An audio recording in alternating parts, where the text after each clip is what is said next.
La tribu gigante. La historia que voy a relatarles ocurrió allá por el verano de 1969, por aquellos días me encontraba realizando mi tesis sobre estudios antropomórficos de las distintas etnias del mundo, estaba cerca de concluir mis estudios en Oxford, mi sueño dorado era pasar a los libros de historia como el siguiente gran naturalista y encontrar el eslabón perdido, había puesto mucho énfasis en mi tesis en los últimos meses y para finalizarla yo y un colega habíamos planeado hacer un viaje hacia Sudamérica, más precisamente a la Amazonía, a estudiar una antigua tribu de caníbales que tenían además la extraña costumbre de hacer cabezas reducidas con los miembros de tribus rivales. De entre las varias tribus que rondaban todavía por el planeta, esta nos parecía sin duda la más interesante. Después de planearlo muy bien decidimos contarle a uno de nuestros profesores acerca de nuestro viaje. El profesor, un hombre obeso y calvo de unos 60 años, se quedó escuchándonos atentamente y cuando terminamos de hablar le dio un sorbo a una copa con agua que tenía en el escritorio.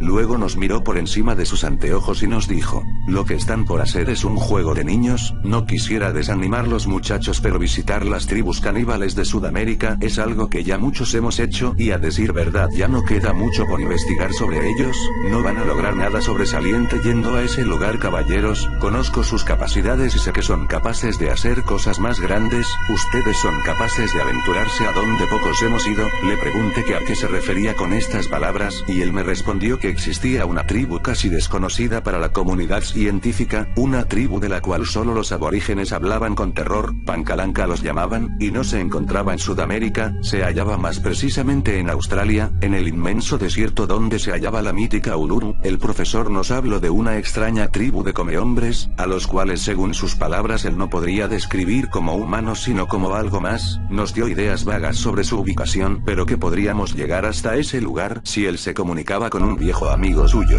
alguien que lo había llevado a él hasta esa extraña tribu hace ya muchos años atrás. Le preguntamos acerca de si esa tribu realmente valdría la pena o si por lo menos existía tal tribu de la que nadie había oído hablar antes. El profesor en ese momento se quitó un viejo guante de cuero que siempre llevaba en la mano izquierda, dejándonos ver que le faltaban los dedos meñique y anular, y nos dijo que había sido en el viaje que realizó hace muchos años hacia aquella tribu que había perdido sus dedos. Según sus palabras, aquellas cosas le habían dejado aquel recuerdo. Nos dijo que con gusto nos acompañaría, pero que él era ya un hombre viejo y solo sería una carga para nosotros en el viaje. Después de eso nos despedimos del profesor no sin que éste nos dijera antes una frase que terminó por convencernos: la historia es escrita por los osados. Aquella noche yo y mi colega llamado Liam, por cierto, hablamos si debíamos cancelar todo lo ya planeado y seguir el consejo del profesor. Habría que adaptarnos a las nuevas exigencias del entorno al que nos enfrentaríamos, lo cual seguramente no sería tarea fácil, pero al final decidimos seguir el consejo del profesor y viajar a Australia en vez de Sudamérica. Después de todo no sobresaldríamos mucho al documentar una tribu de la que ya muchos habían hablado e investigado en el pasado. Qué ingenuos éramos, tontos e ingenuos chicos en busca de fama. Le comunicamos de nuestra decisión al profesor y acordamos partir en 8 días hacia Australia. Realizamos los preparativos y el profesor se comunicó con su amigo el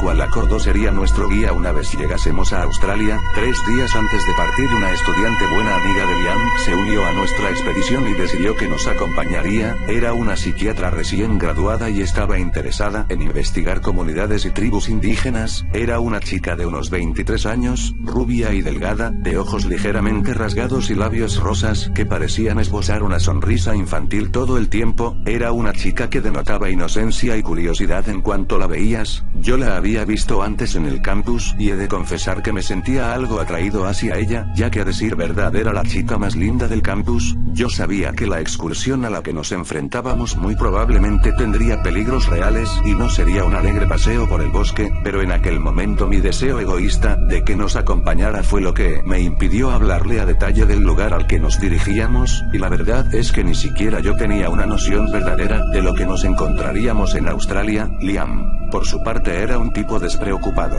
que no parecía haberse tomado muy en serio las palabras del profesor, se lo tomó como se tomaba todas las cosas, dijo que esa tribu muy probablemente no era la gran cosa y que el profesor muy probablemente estaba exagerando solo para hacerse el interesante. Liam era del tipo libre y aventurero, un hombre que prefería pasarse la tarde experimentando con sustancias y rock and roll que preocuparse por el mañana. Aún así el tipo era bastante inteligente cuando la situación lo requería. El día del viaje finalmente llegó, íbamos a abordar el avión cuando recibimos una sorpresa inesperada. El profesor nos alcanzó justo antes de subir, se veía algo agitado, como si hubiera decidido ir de último momento, subió junto con nosotros y nos dijo que la vida era muy corta para vivir arrepentido e iría por lo que le correspondía. Al parecer él también deseaba la fama y el reconocimiento, aún a su edad, no era más que un viejo loco, de eso no hay duda, pero de eso nos dimos cuenta ya muy tarde. El vuelo ocurrió sin contratiempos, llegamos a Australia al día siguiente,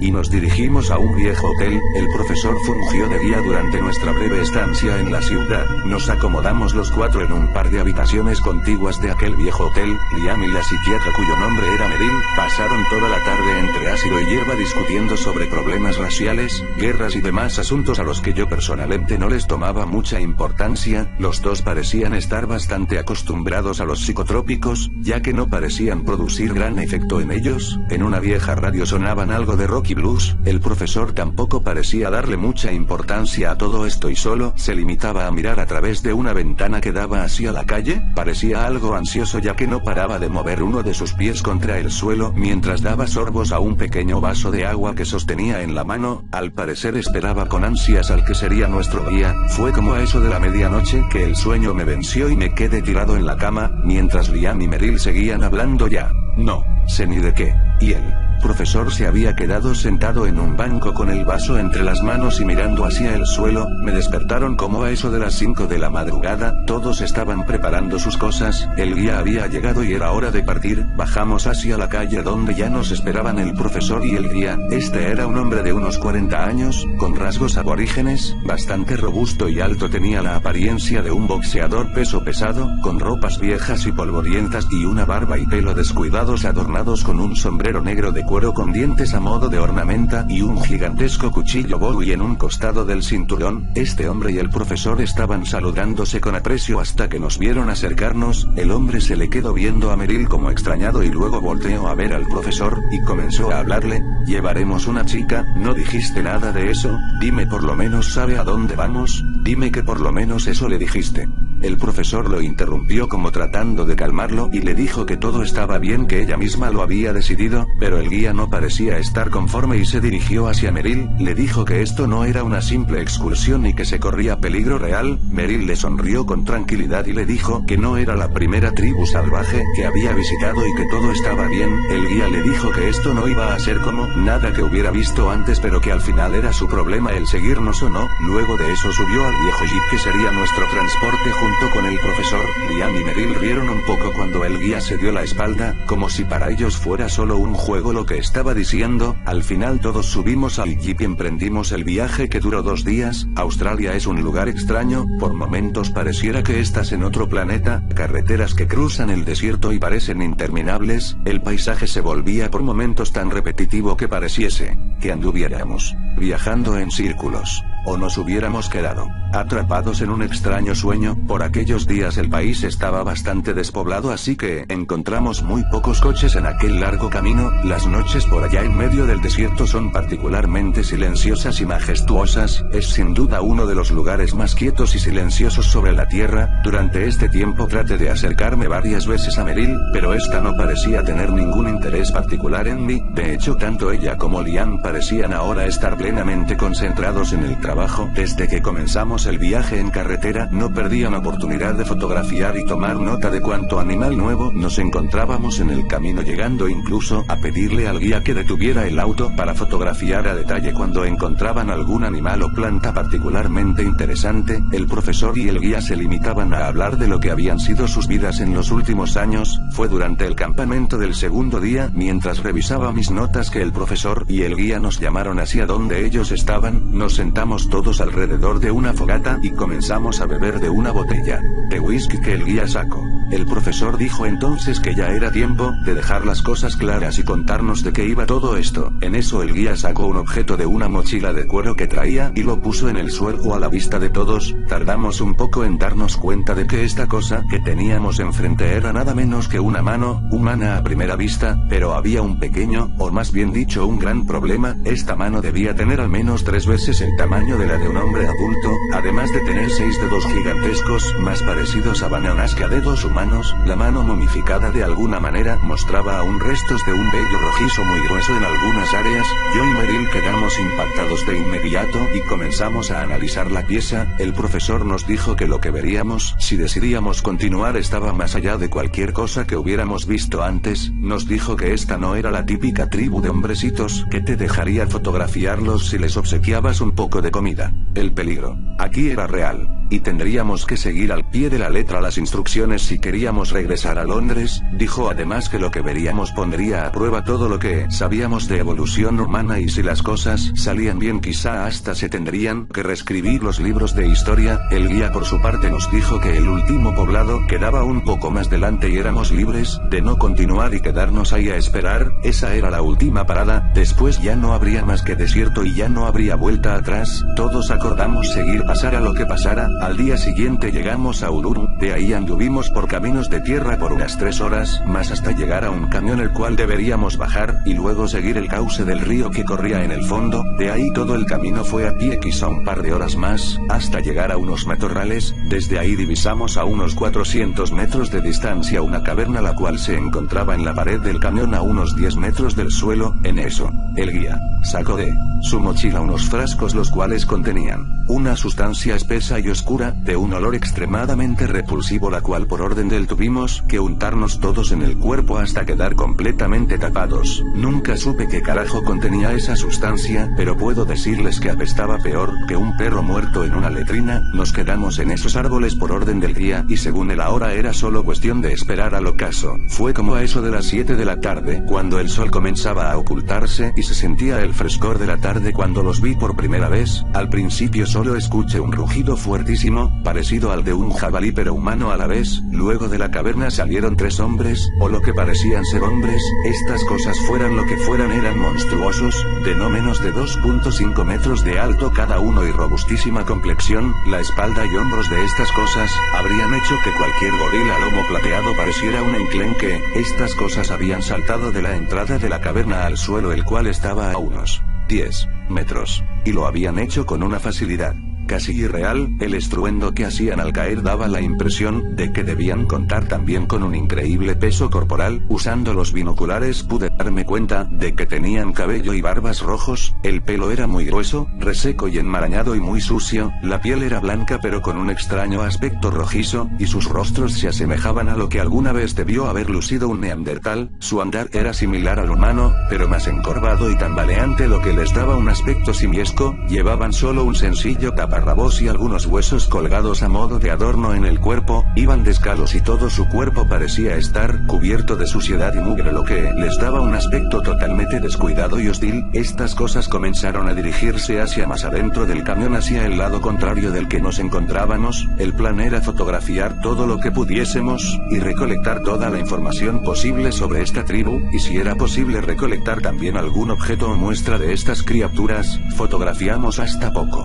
antes del anochecer, y después volvimos al campamento. Esa noche no paramos de preguntar al guía y al profesor sobre lo que habíamos visto en el cañón, pero sus palabras quizá nos dejaron más confundidos. Nos dijo que según la antropología esas cosas no podían ser considerados humanos, o por lo menos no humanos como nosotros. Estos eran, según sus palabras, otra especie de hombres, Gigantos sapiens atrox. Ese era el nombre que pensaba darles cuando la comunidad científica los reconociera. Eran, según él, los gigantes de los libros y las historias antiguas, los cuales la ciencia se empeñaba en ocultar. Nos dijo que la última vez había llevado fotografías de estos hombres a la universidad, pero simplemente se habían burlado de él y desestimaron sus hallazgos diciendo que eran viles charlatanerías, y que dejara el asunto o perdería su trabajo y su carrera, y la universidad se encargaría de dejarlo en la calle. Según él, a la comunidad científica no le agradaban mucho los hallazgos de este tipo, y que preferían dejar la historia como estaba antes de volver a reescribirla. De lo poco que sabía nos dijo que los gigantes alguna vez habitaron del planeta, pero por algún alguna razón nosotros los humanos nos habíamos encargado de masacrar su raza hasta prácticamente extinguirlos y ahora esta tribu era probablemente todo lo que quedaba. Los siguientes días ocurrieron de manera similar, nos quedábamos esperando entre los arbustos y observábamos a esas cosas salir en partidas de caza de entre 2 y 5 individuos, trayendo al cabo de un rato presas de todo tipo, ciervos, aves, perros salvajes, lagartos y serpientes, parecían gustar de todo tipo de carne, y aunque no podía asegurarlo en ese momento,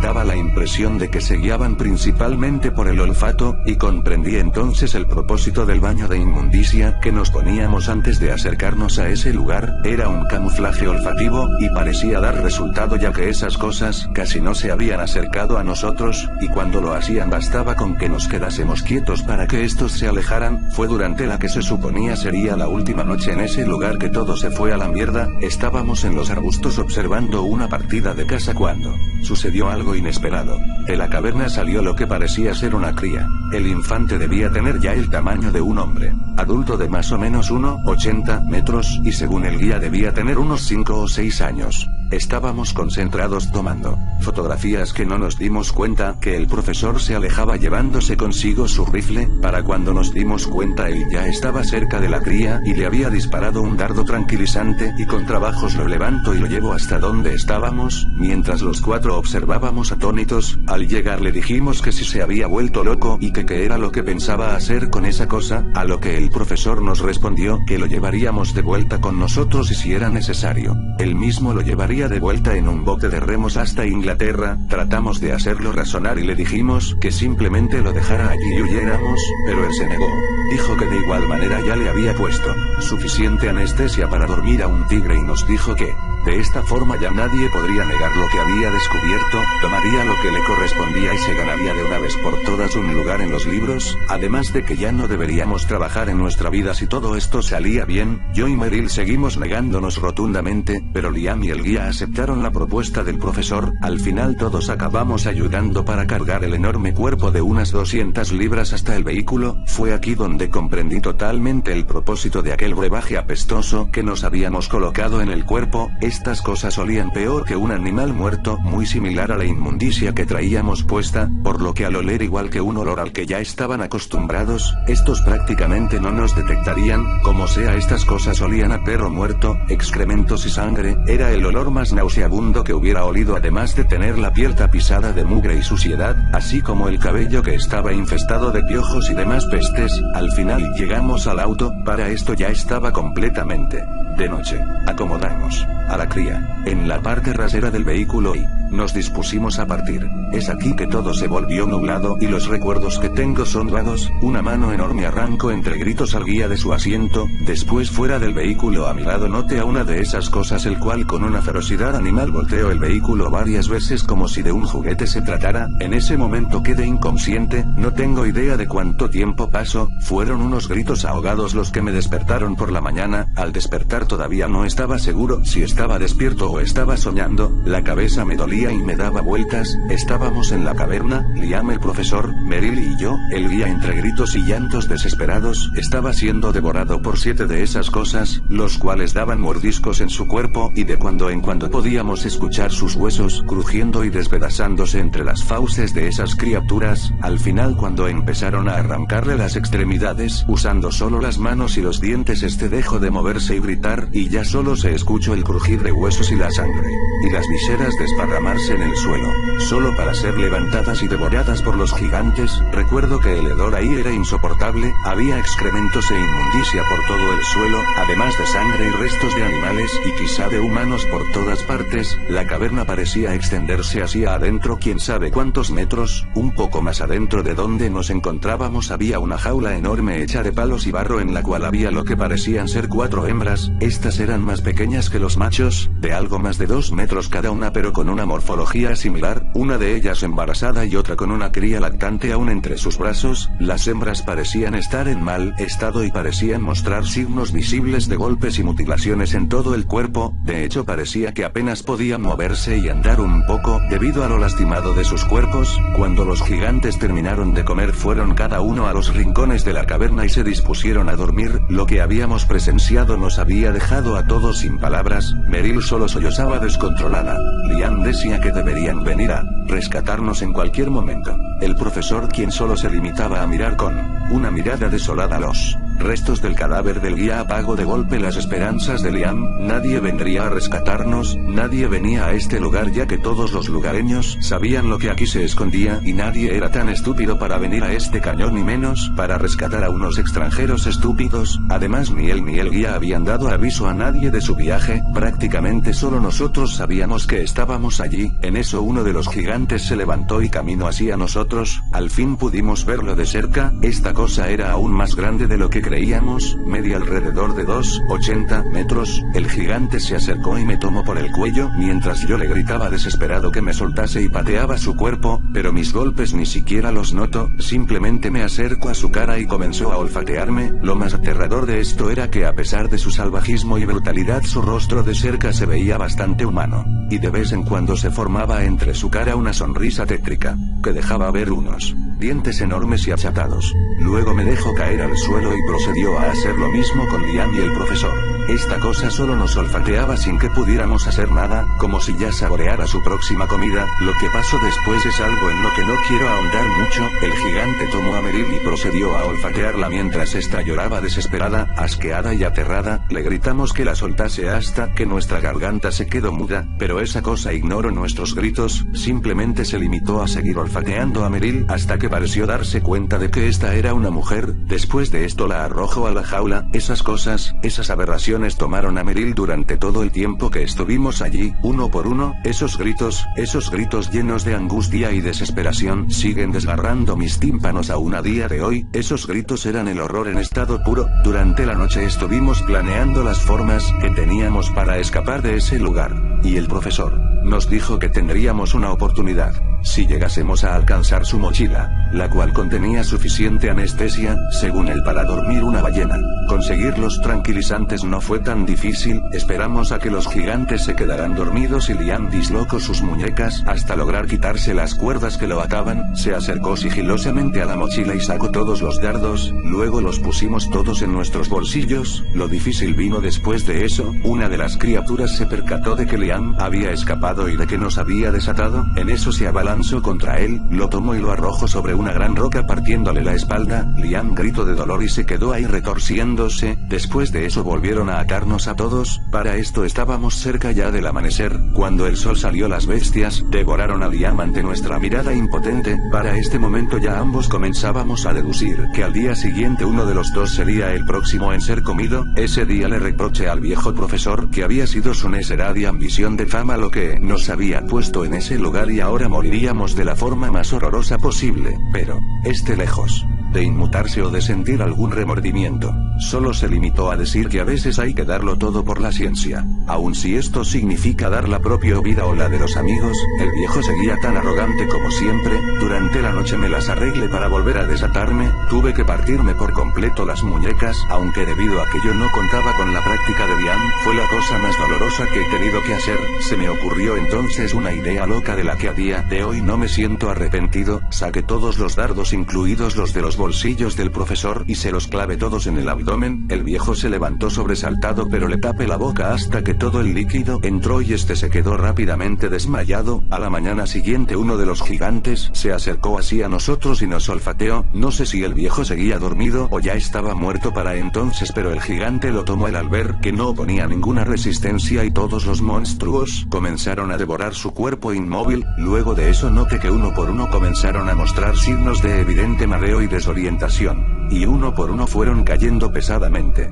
al suelo. Por efecto de la droga, el profesor había tenido razón, la droga era suficiente para dormir una ballena. Me levanté entonces y corrí hacia la salida de la caverna, pero al llegar a la orilla me detuve de golpe. El suelo estaba a por lo menos 10 metros de altura, y aunque la caída quizá no me matara, si era una sentencia segura de una pierna o una espalda rota, con lo cual al final no llegaría muy lejos. Entonces recordé que durante el tiempo que había estado ahí de vez en cuando cuando los gigantes entraban a la caverna con trozos de comida en las manos y no volvían a salir sino que llegaban por la entrada escalando y volviendo a entrar a la caverna, por lo que deduje que quizá habría alguna salida al final de la caverna y me dispuse a entrar más al fondo. Al llegar a la jaula de las hembras destrocé uno de los palos que servían como barrotes con la ayuda de una piedra creando un espacio lo suficientemente grande para que Meryl me acompañara. Las hembras gigantes por su parte mostraban un comportamiento mucho más sumiso que el de sus contrapartes masculinas, por lo que solo se alejaron asustadas de nosotros. Al principio Meryl parecía ya ni siquiera reconocerme, parecía haber quedado en un estado de shock. Fue hasta que tomé su mano y la saqué yo mismo que ella me siguió. De ahí solo recuerdo haber caminado entre la oscuridad. No sabíamos qué tan drogados estaban los gigantes ni qué tan rápido despertarían, por lo que nos limitamos a movernos lo más rápido posible.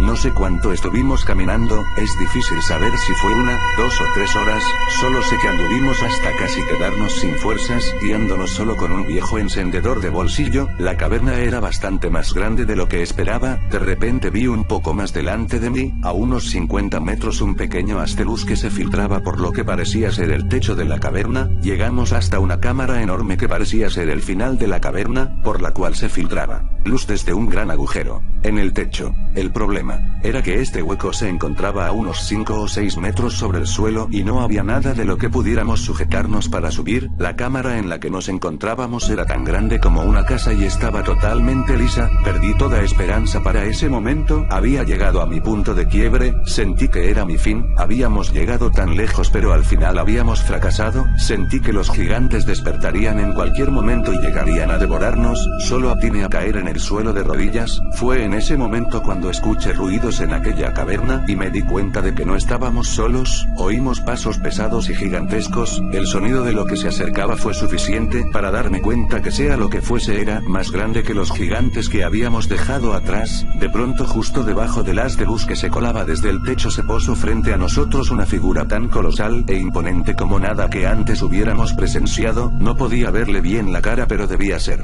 por lo menos 1 metro más alto que los otros gigantes. Yo sabía que era nuestro fin y ya no me quedaban fuerzas para luchar. Solo me quedé ahí esperando mi destino mientras Meryl se acurrucó llorando y temblando, pero nada pasó. Volví a voltear hacia arriba y pude ver frente a mí a este gigantesco hombre barbado, de más de 4 metros de altura. Tenía una tupida barba roja en toda la cara y un pelo largo similar al de los otros gigantes, pero este no caminaba encorvado, estaba totalmente erguido y su rostro, si pasábamos por alto lo colosal que era un rostro totalmente humano, y estaba ahí parado justo a un lado de nosotros mirándonos con desprecio, como si estuviera mirando a un par de ratoncillos los cuales le producían repulsión. Al final, después de un rato de mantener la mirada, solo atiné a decirle que si iba a comernos lo hiciera rápido.